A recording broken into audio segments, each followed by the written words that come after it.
ओम अज्ञानतिमिरान्धस्य ज्ञानञ्जनशलाकया चक्षुरुन्तमृतमेन तस्मै श्रीगुरुवे नमः। श्रीचैतन्यमनोभीष्टं स्थापितं येन भूतले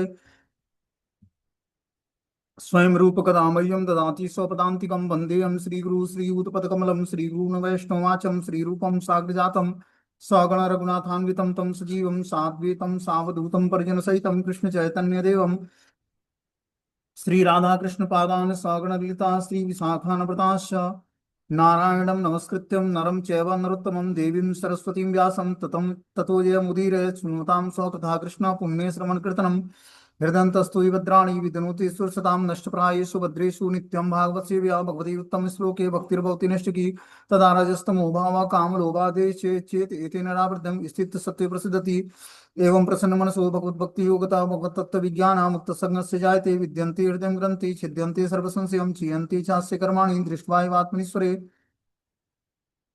धर्मो प्रोजितो कैटपको नत्रो परमो निर्वस्त्राणां स्तां वेद्यं वास्त्रमत वस्तु सिद्धं तापत्रयन्मूलनं श्रीमद्भागवतं महामुनिकृतं किं वा परेश्वरं संघोरुद्यति पृथिवी सुतक्षणात् निगम कल्पतरुगलितं फलं सुखमुखाद्रव्यमुत संयुतं पिबत भागवतं रसमालयं मूर्खो रसिका भूविभावुक सच्चिदानंद रूपाय विशुद्धि हेतवे तापत्रय विनाशाय श्रीकृष्णाय वयं नमः। संसार सागरी मग्नं दीनं मा करुणानिधि कर्म ग्राहकृतांगं मामुद्द भवाड्वा श्रीमद्भागवतम् आख्यानं प्रत्यक्षं कृष्णेवि स्वीकृतोऽस्मै अनाथं मुक्तर्थं भवसागरे मनोरथो मदीयं सफलं सर्वतातिं निर्विघ्नेनैव कर्तव्यं दासोऽहं तं केशवं सुखरूपं प्रबोधव्यं सर्वशास्त्रं विशारदम् एतत्कथा प्रकाशेन मज्ञानाविनाशे भवे भवे यथा भक्ति पादव्यस्तु जायते तथा कृष्ण देवस्य नाथस्तु मोहितं प्रभु नाम संकीर्तनं यस्य सर्वपापप्रणाशनं प्रणामो दुःखशमनं तं नमामि हरिपरम् आराध्यो भगवान् ब्रजेशतनयो तद्धाम वृन्दावनं रम्या काचिदुपासना वृद्वधू वर्गेण या कल्पिता श्रीमद्भागवतं प्रमाण अम्लं प्रेमोपमार्थो महान् श्रीचैतन्यमहाप्रभुमिदं तत्रादरुणापर कृष्णाय वासुदेवाय हरे परमात्मने प्रणतक्लेशनाशाय गोविन्दाय नमो नमः।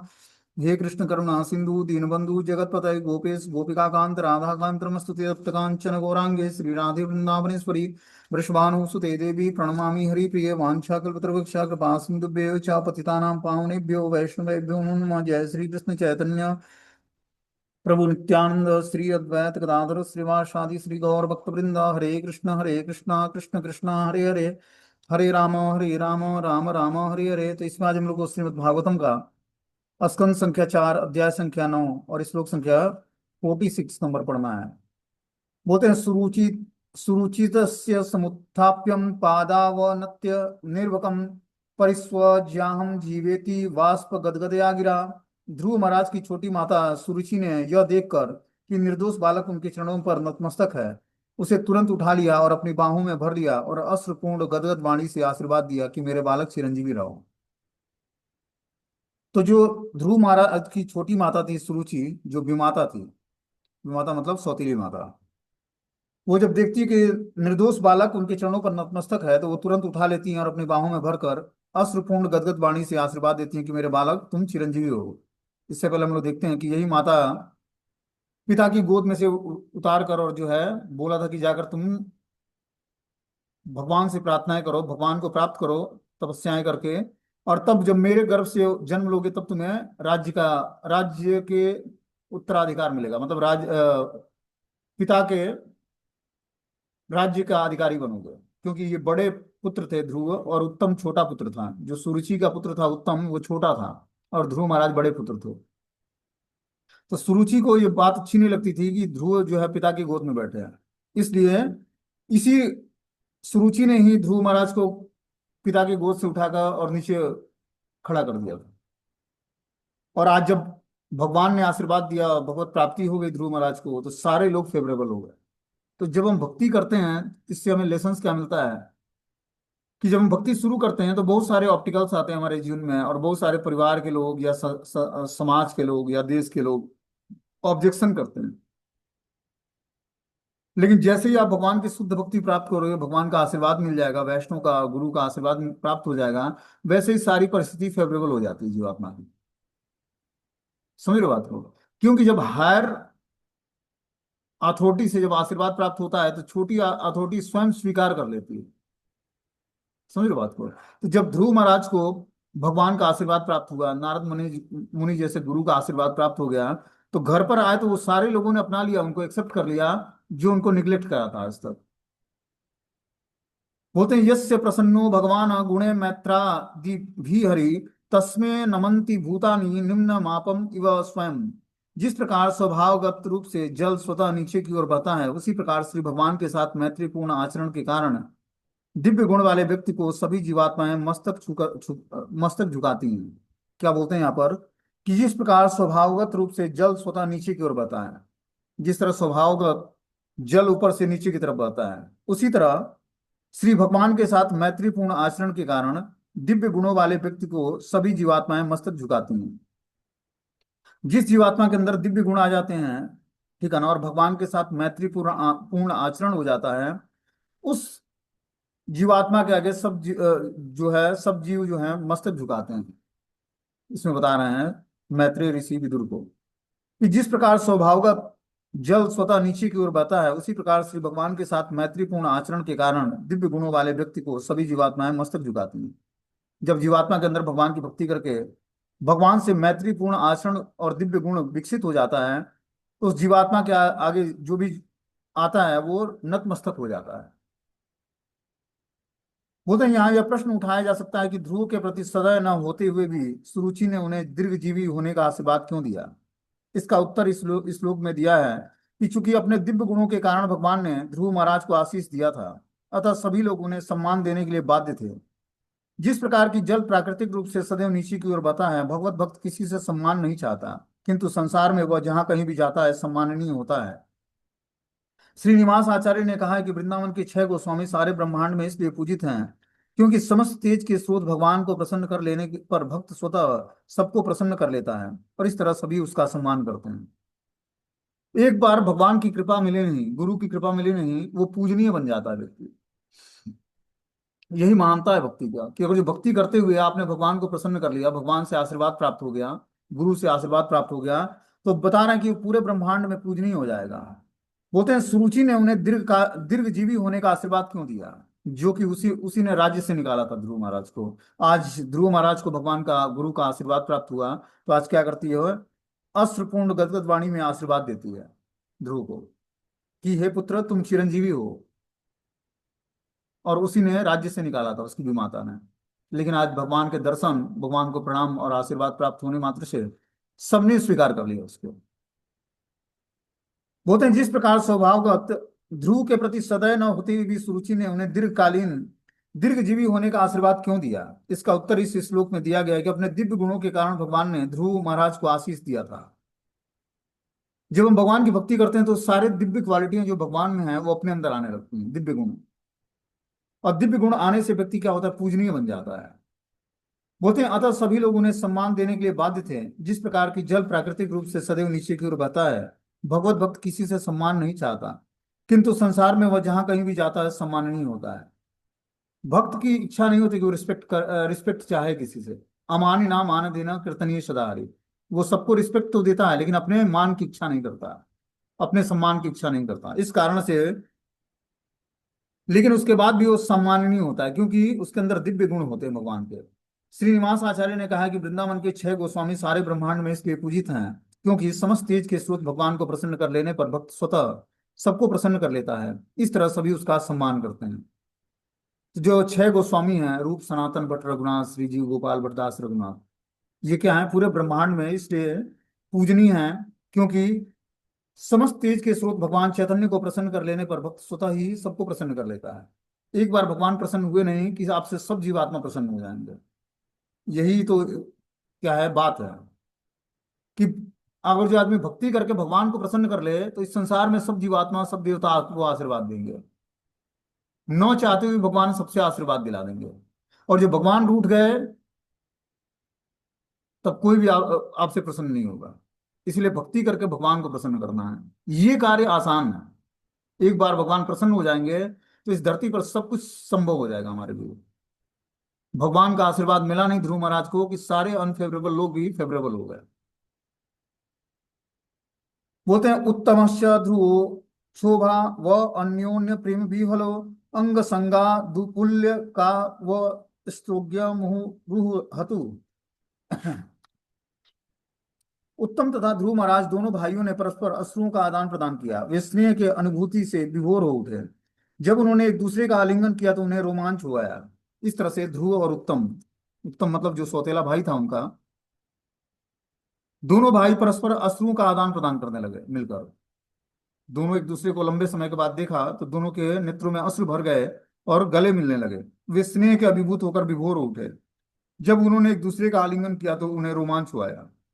क्या करते हैं, पहले स्नेह से भर जाते हैं और अश्रुपूरित करने लगते हैं, और इस प्रकार भाव विभोर होकर दोनों अपने आपस में एक दूसरे का आलिंगन कर लेते हैं और रोमांच होने लगता है उनके शरीर में।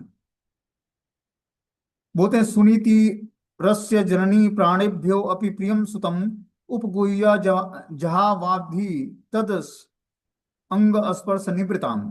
ध्रुव महाराज की असली माता सुनीति ने अपने पुत्र के कोमल शरीर को गले लगा लिया, क्योंकि वो उसे अपने प्राणों से भी ज्यादा प्यार करती थी। इस प्रकार वह सारे भौतिक शोक भूल गई, क्योंकि वह परम प्रसन्न थी। इस तरह से अब सुनीति माता का नंबर आता है। वो क्या करती हैं, अपने पुत्र के कोमल शरीर को गले लगा लेती हैं, और क्योंकि वह उनको अपने प्राणों से भी ज्यादा प्रिय था, इस प्रकार वो सारे भौतिक शोक को भूल जाती हैं, क्योंकि वो परम प्रसन्न थी। इस प्रकार कितने लंबे समय के बाद पुत्र घर वापस आता है, इस शोक को भूलकर वो क्या करती हैं, परम प्रसन्नता के साथ अपने पुत्र ध्रुव को के कोमल शरीर को गले लगा लेती हैं, और क्या करती हैं, जो कि उनको प्राणों से अधिक प्रिय था।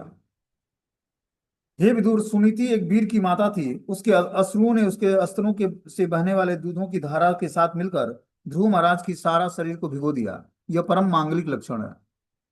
तो क्या हुआ कि जब ध्रुव की माता अपने बच्चे को गले लगा लेती है तो उसके अंदर वात्सल्य भाव जागृत होता है, और उसके स्तनों से दूध निकलने लगता है और आंखों से अश्रु निकलने लगते हैं। वो दोनों मिश्रित होकर ध्रुव महाराज के पूरे शरीर को भिगो देते हैं, जो कि परम मांगलिक लक्षण है ये।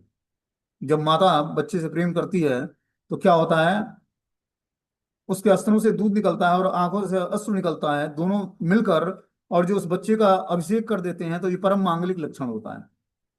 जब कृष्ण क्या करते, गौचारण लीला करते, गौ दोहन करके घर आते, तो यशोदा मैया उनको फिर से नहलाती और क्या करती, उनको सजाती मतलब श्रृंगारित करती, और उनके अंदर वात्सल्य भाव जागृत होता।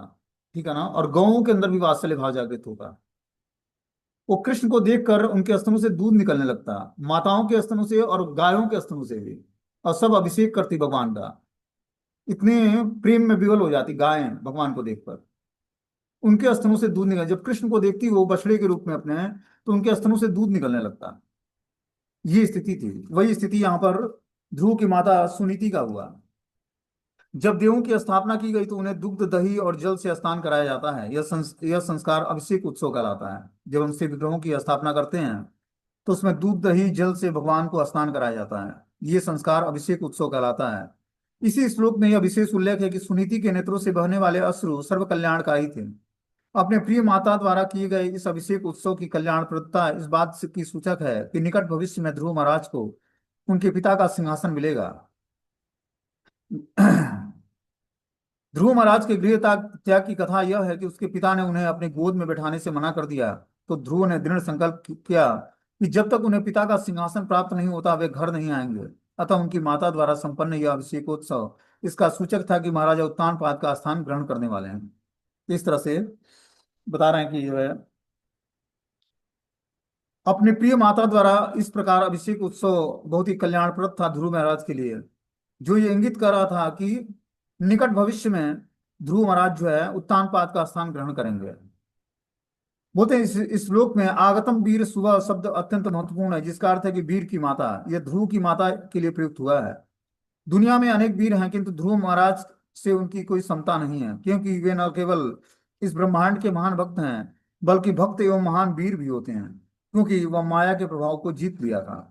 तो इस प्रकार जो है ध्रुव महाराज एक महान भक्त ही नहीं है, एक महान वीर योद्धा भी हैं, जो माया के प्रभाव को इस भौतिक संसार में जीत लिया था, जो कि जितना सबके लिए संभव नहीं है। बड़े महान महान भक्त जो हैं इस रास्ते से हट जाते हैं, लेकिन ध्रुव महाराज 6 महीने में माया के प्रभाव को जीत कर और भगवान के दर्शन कर लिए। बोलते हैं जब भगवान चैतन्य महाप्रभु ने रामानंद राय से संसार के सबसे प्रसिद्ध मनुष्य का नाम पूछा, तो उन्होंने उत्तर दिया कि जो भगवान का महान भक्त है वही सबसे प्रसिद्ध व्यक्ति माना जाता है। जब भगवान चैतन्य महाप्रभु कावेरी नदी के तट पर रामानंद राय से जवाब सवाल करते हैं तो रामानंद राय से पूछते हैं कि मनुष्य का कौन सा मनुष्य सबसे प्रसिद्ध है। तो रामानंद राय उत्तर देते हैं कि भगवान का महान भक्त है, जो भक्ति करके प्रसिद्धि हासिल कर लिया है वही सबसे प्रसिद्ध व्यक्ति है। आगे बता रहे हैं कि ताम ससंस्य सुजनाः राज्ञी दृष्ट्या ते पुत्रम आर्तिहा प्रतिलब्ध चिरम नष्टो रक्षितां मंडलम भुवम। राजमहल के निवासियों ने रानी की इस प्रकार से प्रशंसा की कि हे रानी, दीर्घ काल से आपका पुत्र खोया हुआ था, यह आपका परम सौभाग्य है कि वह घर वापस आ गया है। अतः ऐसा प्रतीत होता है कि वह दीर्घ काल तक आपकी रक्षा करेगा और आपके सारे सांसारिक कष्टों को दूर कर देगा। इस तरह से बता रही हैं कि नगर के वासियों ने राजमहल की जो निवासियां थीं रानियों की प्रशंसा करने लगी, रानी की इसकी सुनीति की कि हे रानी, दीर्घ काल से आपका पुत्र जो खोया हुआ था यह परम सौभाग्य जगह कि आप वो घर वापस आ गया है। अतः ऐसा प्रतीत होता है कि दीर्घ काल तक आपकी रक्षा करेगा और सारे सांसारिक कष्टों को दूर कर देगा ये बालक। हे रानी, आपने अवश्य ही उस भगवान की पूजा की होगी जो भक्तों को उसके बड़े संकटों से उबारने वाले हैं। जो मनुष्य निरंतर उनका ध्यान करते हैं वे जन्म तथा मृत्यु की प्रक्रिया से आगे निकल जाते हैं। यह सिद्धि प्राप्त करना अत्यंत कठिन है। बता रहे हैं यहाँ पर कि जो है, हे रानी, आपने अवश्य ही उस भगवान की पूजा की होगी जो भक्तों के को बड़े संकट से उबारने वाले हैं। जो मनुष्य निरंतर उनका ध्यान करता है वह जन्म तथा मृत्यु की प्रक्रिया से आगे निकल जाता है। यह सिद्धि प्राप्त करना अत्यंत कठिन है। तो इस तरह की सिद्धि जो है, जो जन्म मृत्यु के चक्र से हमें छुड़ा दे, इस तरह की सिद्धि प्राप्त करना जीवात्मा के लिए बहुत ही कठिन है। होते रानी सुनीति ने तो ध्रुव महाराज को खोया हुआ समझ लिया था, किंतु उनकी अनुपस्थिति में वो लगातार भगवान का ध्यान करती रही। जो भक्तों को समस्त संकटों से उबारने वाला है। घर से दूर रहकर मधुवन में ध्रुव महाराज ने कठिन तपस्या नहीं की, वरना घर पर रहकर उनकी माता भी उनकी रक्षा और कल्याण के लिए निरंतर भगवान से प्रार्थना करती थी। बता रहे हैं यहाँ पर कि जो है, ध्रुव महाराज खो गए थे, लेकिन रानी सुनीति ने समझ लिया था कि ध्रुव अब खो गया है, अब मिलेगा नहीं कभी। और वो निरंतर भगवान से क्या करती, उनका ध्यान करती और उनसे प्रार्थनाएं करती, उस संकट से को उबारने के लिए भगवान से प्रार्थना करती। घर से दूर रहकर ध्रुव मधुबन में कठिन तपस्या नहीं की, वरना घर पर रहकर उसकी माता उसकी रक्षा और कल्याण के लिए भी निरंतर भगवान से प्रार्थना करती रही। तो ध्रुव महाराज तो मधुबन में तपस्या कर ही रहे थे, घर पे माता भी क्या करती, भगवान से रक्षा और कल्याण के लिए निरंतर भगवान से प्रार्थना करती। दूसरे शब्दों में माता तथा पुत्र दोनों ही भगवान की पूजा करते हैं और दोनों को परमेश्वर का परम आशीर्वाद प्राप्त हो सकता है। सुदुर्जय शब्द जो विशेषण की तरह प्रयुक्त हुआ है, जिसका अर्थ है कि मृत्यु को कोई जीत नहीं सकता, अत्यंत महत्वपूर्ण है। जब ध्रुव महाराज घर से दूर थे तो उनके पिता ने उन्हें मृत समझ लिया था। सामान्य रूप से यदि किसी राजा का 5 वर्ष का पुत्र घर से दूर जंगल में हो तो उसे मृत समझ लिया जाता है जाएगा, किंतु भगवान की कृपा से वह न केवल सुरक्षित था, वरना उसे परम सिद्धि का वरदान भी प्राप्त हो गया। तो इस तरह से ध्रुव महाराज जो है जंगल में तपस्याएं करने जाते हैं, लेकिन उनका पिता क्या समझता है कि जंगल में जाने के कारण हो सकता है कि उसको जंगली जानवरों ने खा लिया होगा और वो मृत्यु को प्राप्त हो गया होगा, क्योंकि लंबे समय तक ध्रुव महाराज का कुछ पता नहीं लगा। लेकिन वो तो नारद मुनि आते हैं और बताते हैं उत्तानपाद राजा को, जो ध्रुव महाराज के पिता थे, कि आपका पुत्र जो है सुरक्षित है और भगवान के संरक्षण में है, इसलिए आपको चिंता नहीं करनी चाहिए। और इस प्रकार नारद मुनि बताकर और जो उत्तानपाद राजा थे उनको भी उस शुद्ध भक्त के चिंतन में लगा देते हैं। ठीक है ना, कि आपका पुत्र सुरक्षित है, आपको ज्यादा चिंता करने की आवश्यकता नहीं है। अब चिंता छुड़ा के और चिंतन में लगा दिया उनको, ध्रुव महाराज को। शुद्ध भक्त का चिंतन भगवान के चिंतन से भी ज्यादा पावरफुल होता है। और जो कोई शुद्ध भक्त है उसका व्यक्ति और जो चिंतन स्मरण होने मात्र से क्या होगा, व्यक्ति का शुद्धिकरण हो जाएगा, अनेकों पाप नष्ट हो जाएंगे किसी शुद्ध भक्त का स्मरण होने मात्र से। इतना पावरफुल है भगवान के शुद्ध भक्तों का स्मरण। भगवान का स्मरण तो करता ही है मंगलकारी, लेकिन भगवान के शुद्ध भक्तों का स्मरण हो जाए ये उससे भी ज्यादा मंगलकारी है।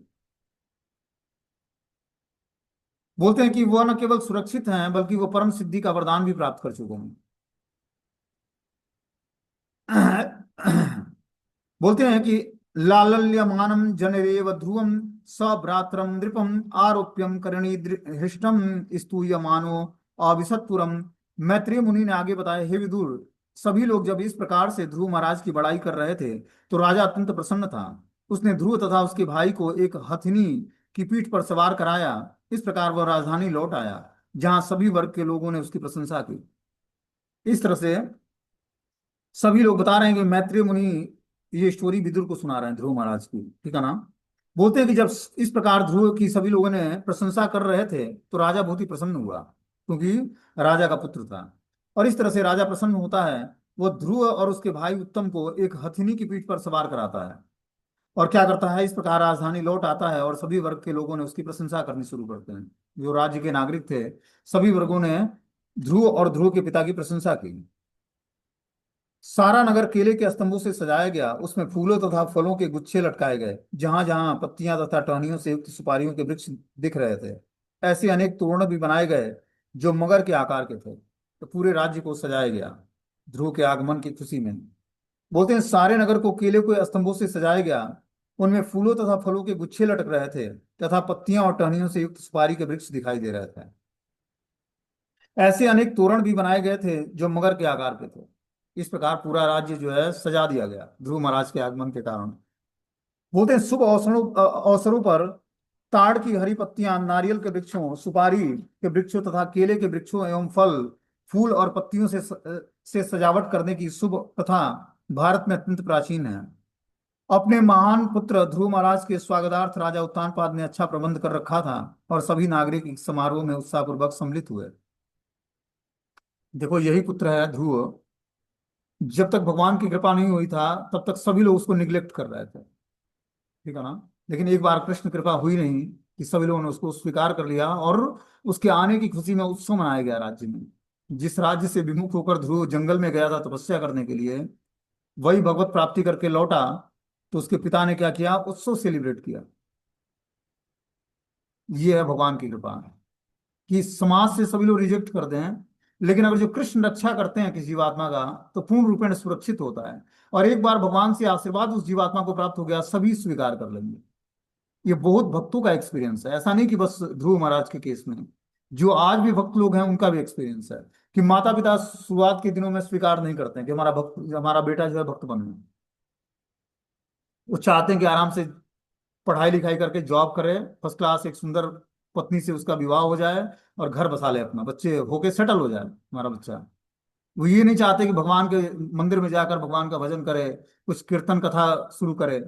ये कोई माता पिता, बहुत ही रेयर, जो यहाँ तक कि भक्तों के समाज में ही देखा जाता है कि भक्त लोग भी नहीं चाहते कि हमारे बच्चे भक्त बने। मैं तो फंसाई हूँ, बच्चों को क्यों फंसाऊं? क्योंकि दीक्षा तो ले लिया, अब नाम जब होता नहीं है, प्रपंच में फंसा हुआ है दिमाग, भगवान का भगवत गीता भागवतम की कथा पढ़नी नहीं है, सुननी नहीं है, तो व्यक्ति भक्ति के महत्व को जानता नहीं है। उसको लगता है कि मैं तो दीक्षा लेकर फंस गया, अब 16 माला जप करनी पड़ती है, सुबह से लेकर 4 बजे से लेकर 12 बजे रात तक माला होती है उसकी। उसको लगता है मैं फंस गया, अब कहाँ दूसरे को फंसाने, बच्चों को क्यों फंसाऊं? वो अपना पढ़ लिख के सांसारिक जीवन जियो, वो आराम का जीवन है। तो वो अपने भक्तों को भक्त, अपने बच्चों को भक्त नहीं बनाना चाहते। कि ये भी भक्त बन जाएगा तो क्या होगा, हमारे ही जैसे कष्ट भोगेगा, क्योंकि भक्ति उसको कष्ट लगता है, क्योंकि उसको रलिस नहीं करा, उसने भोगा नहीं। भक्ति भोगने की चीज है। क्या है? भक्ति भोगने की चीज है, और कुछ भोग्य वस्तु नहीं है। भोग्य वस्तु क्या है? भगवान की भक्ति। इसमें आनंद खोजने का प्रयास करो। जो आनंद भगवान की भक्ति में है वो आनंद कहीं भी नहीं है। तो भक्ति क्या है? भोगने की वस्तु वास्तव में भक्ति ही है, क्योंकि भक्ति करके ही जीवात्मा हर भोग्य वस्तु प्राप्त कर सकता है, और पूर्ण रूपेण आनंद के प्लेटफॉर्म पर अपनी चेतना को स्थिर कर सकता है। बोलते हैं कि द्वार द्वार पर जलते हुए दीप तथा तरह तरह के रंगीन वस्त्र, मोती की लड़ी, पुष्प हारों तथा लटकती आम की पत्तियों से सजी बड़े बड़े जल जल के कलश रखे गए थे। इस तरह से पूरा राजा का राज दरबार जो है सजा हुआ था। द्वारों पर जलते हुए दीपक जल रहे थे, तरह तरह के रंगीन वस्त्र से सजाया गया था पूरा द्वार, और मोतियों की लड़ी, पुष्पहारों और लटकती आम की पत्तियों से सज्जित बड़े बड़े जल के कलशे रखे गए थे। राजधानी में अनेक महल, नगर द्वार और परकोटे थे, जो पहले से ही अत्यंत सुंदर थे, किंतु इस अवसर पर उन्हें सुनहरे आभूषणों से सजाया गया। नगर के महलों के कंगूरे तो चमक चमक ही रहे थे, साथ ही नगर के ऊपर मंडराने वाले सुंदर विमानों के शिखर भी। इस तरह से पूरा नगर को जो है, नगर के जो परकोटे होते हैं उसको अत्यंत सुंदर ढंग से सजाया गया। और सारे, इस अवसर पर सारे को सुनहरे आभूषणों से सजाया गया। सारे परकुटों मतलब द्वार के जो गेट होते हैं उसको सुनहरे आभूषणों से सुसज्जित किया गया। नगर के महलों के कंगूरे तो चमक ही रहे थे, साथ में नगर के ऊपर मंडराने वाले सुंदर विमान के शिखर भी। तो इस तरह से जो नगर के विमान ऊपर जो गुंबज होता है, उसके ऊपर भी जो है सजावट किया गया। यहाँ पर विमानों का उल्लेख जो हुआ है उसके संबंध में श्रीमद विजय ध्वज तीर्थ ने सुझाव दिया है कि इस अवसर पर स्वर्ग लोक के देवता भी अपने अपने विमानों से चढ़कर राजा की राजधानी में ध्रुव महाराज के आगमन का आशीर्वाद देने पधारे थे। एक बार भगवान की प्राप्ति हुई नहीं, भगवत प्राप्ति हुई नहीं, भगवान का आशीर्वाद प्राप्त हुआ नहीं, सारे देवी देवता सारे मनुष्य मतलब आ आके आशीर्वाद देंगे। कहीं जाना नहीं पड़ेगा आपको आशीर्वाद के लिए। एक बार बस भगवान को जीवात्मा प्रसन्न कर ले। आप देखोगे जैसे जैसे आप शुद्ध भक्ति की तरफ प्रोग्रेस करोगे, सारे डिवोटीज भी आपसे नाराज हो जाएंगे आपके लक्षणों को देखकर, क्योंकि उस स्थिति को जो प्राप्त होगा वही उस स्थिति को पहचान पाएगा। तो पहचान तो पाएगा कि नहीं ये किस स्थिति में है। लेकिन एक बार जब भगवान की कृपा हो जाती है, भगवान प्रसन्न हो जाते हैं, तो उस सारे महात्मा प्रेजेंट होंगे और आ आके आशीर्वाद देंगे उसी बात में। क्योंकि भगवान की कृपा जो हो गई, जे पर कृपा राम की होई ओ पर कृपा करे सब कोई। जे पर राम का कृपा होगा उसी पर सभी लोग कृपा करेंगे। तुलसीदास जी लिखते हैं रामचरितमानस में कि जे पर कृपा राम की होई ओ पर कृपा करे सब कोई। जिस पर राम की कृपा हो जाती है उस पर सभी लोग कृपा करते हैं। और जब तक भगवान की कृपा नहीं होगी तब तक कोई कृपा ना करेगा। ठीक है ना। तो भगवान की कृपा के लिए हमें प्रयास करना है, वो कृपा हमें तभी मिलेगी। देखो, वास्तविकता यही है कि कोई भक्त भी किसी पर कृपा नहीं करता है, भगवान कृपा का माध्यम बना देते हैं कि ये तुम पर कृपा करेगा। वास्तविकता यही है कि आत्मा में बैठे परमात्मा ही उस जीवात्मा को भगवान का और सारे भक्तों का आशीर्वाद दिलाते हैं। भक्त लोग वास्तव में कृपा नहीं करते हैं जब तक भगवान चाहे ना। भगवान के चाहने पर ही भक्त लोग कृपा करते हैं। हाँ, शुरुआत के दिनों में भक्त कृपा करते हैं, लेकिन जब भक्ति में एडवांसमेंट करने लगोगे तब कृपा तो भगवान दिलाते हैं। क्योंकि हर कोई चाहता है कि मुझसे कोई आगे ना बढ़कर भगवान की भक्ति में आगे बढ़ जाए। ऐसा कोई रेयर भक्ति ही होगा जो चाहेगा कि मुझसे आगे बढ़कर वो भक्ति करे और मैं वो एक एग्जाम्पल बने। ये सबको बर्दाश्त नहीं होता, ये बात है कि कोई भक्त हमसे आगे एडवांसमेंट करके और भगवान के रास्ते पर आगे निकल जाए। ये तो बहुत ही सुलझा हुआ भक्त होगा वही ऐसा चाहेगा। नहीं तो बड़े बड़े भक्तों को देखा है मैंने। और जो कोई भक्त छोटा भक्त प्रयास कर रहा है आगे बढ़ने का, तो वो आगे बढ़ने नहीं देते उसको, कि हमसे आगे बढ़कर कैसे प्रचार कर लेगा, हमसे आगे बढ़कर जो है भक्ति कैसे कर लेगा। ईर्ष्या द्वेष होने लगती है। निर्मत्सर भक्त पकड़ना तो बहुत ही मुश्किल है, कि जो बिल्कुल ही निर्मत्सर मतलब ईर्ष्या द्वेष उसके अंदर ना हो, राग द्वेष से मुक्त जीवात्मा हो, बिल्कुल नित्य मुक्त जीवात्मा। ऐसा बहुत ही रेयर भक्त मिलेगा कहीं खोजने पर। करोड़ों भक्तों में कोई एक ऐसा निकले, करोड़ों भक्तों में, जिसके अंदर राग द्वेष ना हो, बिल्कुल राग द्वेष से मुक्त हो। कुछ लेना ही देना नहीं है संसार में, क्या भक्त कौन क्या कर रहा है, कुछ नहीं लेना देना। ऐसा बनना बड़ा मुश्किल है। भक्तों के समाज में भी आप देखोगे, जितना बाहर के लोग ईर्ष्या द्वेष नहीं करते उतना भक्तों के समाज में ईर्ष्या द्वेष प्रकट होता है आपस में। तो भक्तों के संग में भी हमें बड़े सावधानी से लोगों से डीलिंग करनी है, तभी हम सुरक्षित रहेंगे। इसीलिए अपनी भक्ति का हमें प्रचार नहीं करना है कि हम बहुत अच्छी भक्ति करते हैं, ये सबके सामने सब कुछ उद्घाटित नहीं करना है। या आपको ज्ञान है तो ज्ञान का हर जगह प्रदर्शन नहीं करना। भक्तों के समाज में भी बहुत ही साइलेंट बने रहना है। ऐसा नहीं कि जिसको भी देखा उसी को ज्ञान आ रहा है, आपको पता नहीं है, हमने हमने यहाँ श्रीमद् भागवतम में ये पढ़ा है, ये सुना है। ये बताने की जरूरत नहीं है। आपसे जब पूछा जाए, कोई पूछता है आपसे, तब आप उसको विनम्रता पूर्वक बता सकते हो कि हमने यहाँ पढ़ा था या यहाँ पर सुना था, ये बातें हैं। इस तरह से आप चाहें तो स्वीकार कर सकते हैं बस। ऐसा नहीं आगे बढ़ के हमें पता है आप और उनसे क्या पूछो, हमसे पूछो, मैं बताऊंगा आपको, मैंने सुना है, मैंने पढ़ा है श्रीमद् भागवतम में। ये बेवकूफी नहीं करनी चाहिए। हमसे जब तक कोई पूछता नहीं है तब तक हमें कुछ बोलना नहीं है। हाँ चलो, दो चार लोग बैठकर आपस में डिस्कशन कर रहे हैं, उसमें अगर जो आपका नंबर आता है, आपको लगता है कि हमें बोलना चाहिए, तो आप बोल सकते हो, लेकिन उस तरह से नहीं बिना पूछे बोलना बहुत ही नुकसानदायक है। अपनी विद्वत्ता को दिखाना नहीं है भक्तों के समाज में। अपने को विनम्र बने रहना है और मूर्खता जैसा व्यवहार करना, मूर्ख व्यक्ति की तरह। अपनी विद्वत्ता दिखानी है तो बाहर के लोगों को प्रचार करिए। जो भक्त हैं, भक्त नहीं हैं, उनको प्रचार करके उनको भगवान की भक्ति से जोड़िए, तब आपकी विद्वत्ता निखर के सामने आएगी कि आप कितने को भक्त बनाते हो। ये ज्यादा इंपॉर्टेंट है। ये इंपॉर्टेंट नहीं है कि जो भक्त हैं उनके बीच में जो है एक दूसरे को क्रिटिसाइज किया जाए या अपनी विद्वत्ता प्रदर्शित की जाए। ये बुद्धिमानी नहीं है। भक्तों के समाज में मूर्ख बने रहना है, और बाहर के समाज में अपने इंटेलिजेंस से उपयोग करके, बुद्धि का सही उपयोग, और लोगों को भगवान के करीब लाना है। ये बुद्धिमानी का कार्य है कि जो भगवान के जन भगवान से विमुख हैं उनको भगवान की तरफ मोड़ना है। ये विशेष कृपा है। बताते हैं भगवान की, जो मेरे इस ज्ञान का प्रचार करता है उस पर, उससे ज्यादा ना तो कोई मुझे प्रिय है ना प्रिय होगा। तो गुरु के मिशन में हम जो भी थोड़ी बहुत सहायता कर सकते हैं उसे हमें करना चाहिए। ठीक है ना। अपने सामर्थ्य के अनुसार हमें प्रचार करना चाहिए, लोगों को जोड़ना चाहिए भक्ति से, और लोगों को प्रचार करके भगवान के करीब लाना चाहिए। उसको बोलना चाहिए मंत्र जाप करो, एकादशी व्रत रखो, जो भी खाओ भगवान को भोग लगाओ, पहले हमारे मंदिरों में आकर भगवान का दर्शन करो। इस तरह से सबको प्रेफर करना चाहिए हमें। हम ज्यादा प्रचार नहीं कर सकते तो कम से कम इतना बोलें उसको। हमें ज्यादा श्लोका याद नहीं है, या ज्यादा कुछ बोल नहीं पाते हैं, या ज्यादा कुछ शास्त्रों का नॉलेज नहीं है, तो जो हम करते हैं उतना ही लोगों को बताएं, उतना ही से भगवान प्रसन्न हो जाएंगे।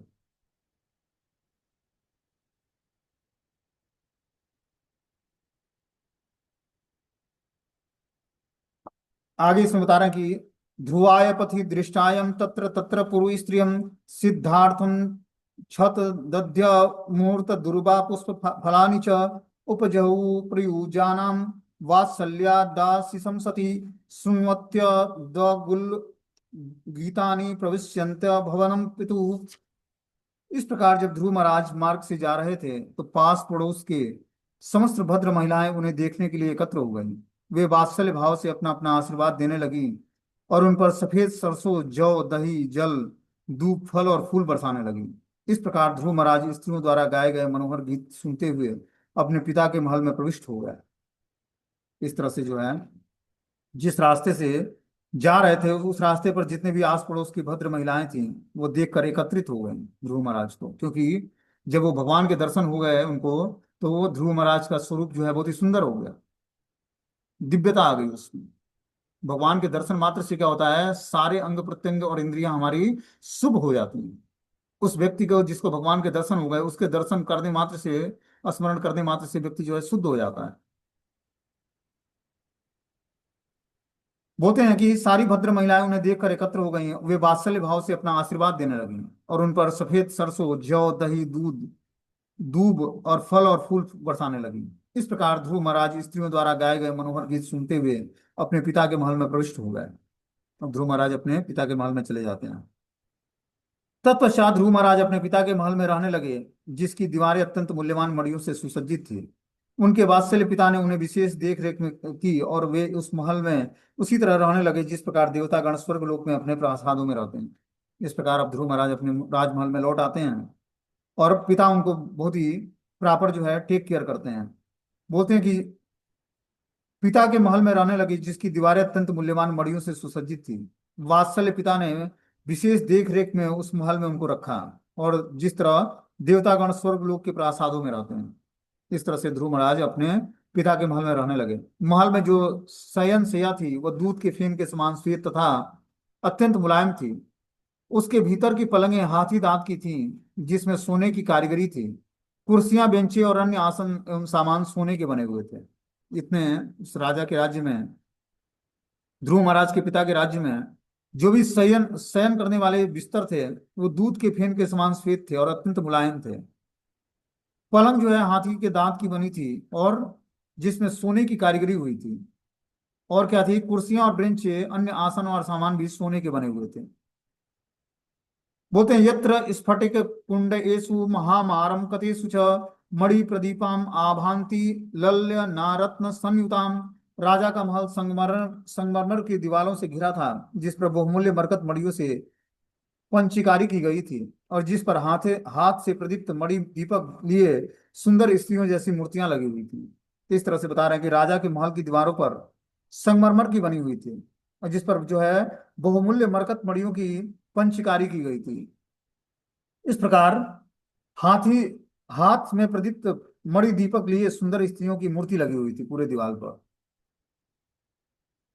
बोलते हैं उत्तानपाद के महल का यह वर्णन श्रीमद् भागवतम की रचना के पूर्व हजारों वर्ष पहले की दशा बताई गई है। चूंकि यह कहा गया है कि महाराजा ध्रुव ने 36,000 वर्ष राज्य किया, अतः वे सतयुग में रहे होंगे जब मनुष्य 1 लाख वर्ष जीवित रहता था। चारों युगों की जीवन अवधि का वर्णन वैदिक साहित्य में उपलब्ध है। सतयुग में लोग 1 लाख वर्ष जीवित रहते थे, त्रेता में 10,000 वर्ष, द्वापर में 1,000 वर्ष, और इस कलयुग में लोग 100 वर्ष तक जीवित रहते हैं। प्रत्येक युग में मनुष्य का जीवन काल क्रम 90% घट जाता है। इस प्रकार 1 लाख से 10,000, फिर 1,000, और तब 100 वर्ष हो जाता है। इस तरह से सतयुग से लेकर कलयुग तक व्यक्ति का 90-90% हर समय जीवन अवधि घटता जाता है। जब सतयुग था तो व्यक्ति की उम्र 1 लाख वर्ष होती थी। त्रेता युग आया तो व्यक्ति 1,000 वर्ष तक जीवित रहता था, 10,000 वर्षों तक। और द्वापर युग में 1,000 वर्ष, और कलयुग में 100 वर्ष। कहा जाता है कि ध्रुव महाराज ब्रह्मा के परनाती थे। इससे यह सूचित होता है कि वे सृष्टि के प्रारंभ में सतयुग में विद्यमान थे। जैसा कि भगवत गीता में कहा गया है कि ब्रह्मा के एक दिन में कई सतयुग होते हैं। वैदिक गणना में इस समय 28वां कल्प चल रहा है। गणना से पता चलता है कि ध्रुव महाराज लाखों वर्ष पूर्व हुए थे, किंतु उनके पिता के महल का वर्णन इतना भव्य है कि हम यह स्वीकार करने को तैयार नहीं कि 40-50 हजार वर्ष पूर्व मानवीय सभ्यता सभ्यता उन्नत न थी। बोल रहे हैं कि ये जो घटना है सतयुग की है। ध्रुव महाराज की जो घटना है ये सतयुग की है। अभी जो है ब्रह्मा जी का एक दिन में कई सतयुग, मतलब 71 सतयुग गुजर जाता है। उस तरह से ये 28वां कल्प चल रहा है अभी। बता रहे हैं ध्रुव महाराज लाखों वर्ष पूर्व हुए थे, और उनके पिता के महल का वर्णन इतना भव्य है कि यह स्वीकार करने को तैयार नहीं कि 40,000 40-50 हजार वर्ष पूर्व भी मानवीय सभ्यता उन्नत न थी। इस प्रकार राजा के महल का वर्णन किया गया है। बोले राजा के महल के चारों ओर बगीचे, जिसमें उच्चस्थ लोकों से लाए गए अनेक प्रकार के वृक्ष थे। इन वृक्षों पर मधुर गीत गाते पक्षियों के जोड़े और गुंजार करते मदमस्त भौरे थे। तो जो राजा के महल के बगीचे थे वो उच्च लोगों से लाए गए सारे वृक्षों से सजाए गए थे, सारे वृक्ष लगाए गए थे। इस वृक्षों पर मधुर गीत गाते वाले पक्षियों के जोड़े और गुंजार करने वाले मदमस्त भौरे थे।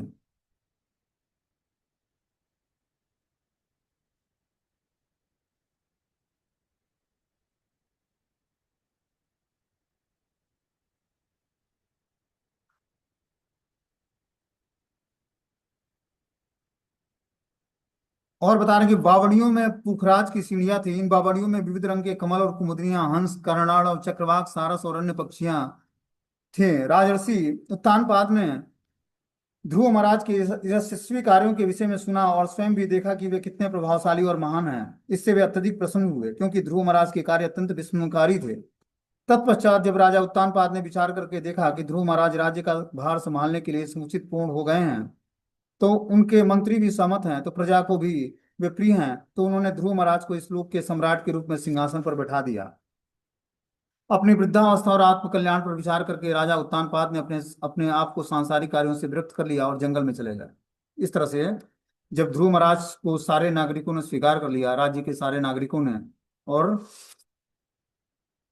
ध्रुव महाराज की यशस्वी कार्यों का सभी लोग वर्णन करने लगे, उनके प्रभावशाली व्यक्तित्व को देखकर राजा उत्तानपाद बहुत ही प्रसन्न होते हैं। और प्रसन्न होकर क्या करते हैं, अपने सारे मंत्रियों को बुलाते हैं और मंत्रणा करते हैं, और सभी मंत्री सहमत हो जाते हैं कि अब ध्रुव महाराज को राज सिंहासन पर बैठाना चाहिए। इस तरह से इस लोक के सम्राट के रूप में उनको राज सिंहासन पर बैठाया जाता है। और वृद्धावस्था प्राप्त किए हुए उत्तानपाद ने अपने आत्म कल्याण के लिए सांसारिक कार्यों से विरक्त हो जाते हैं और जंगल की तरफ प्रस्थान करते हैं। इस तरह से जो है यह अध्याय समाप्त हो जाता है। अब अगला अध्याय 10वां अध्याय है, वो हम लोग कल सुनेंगे। हरे कृष्ण।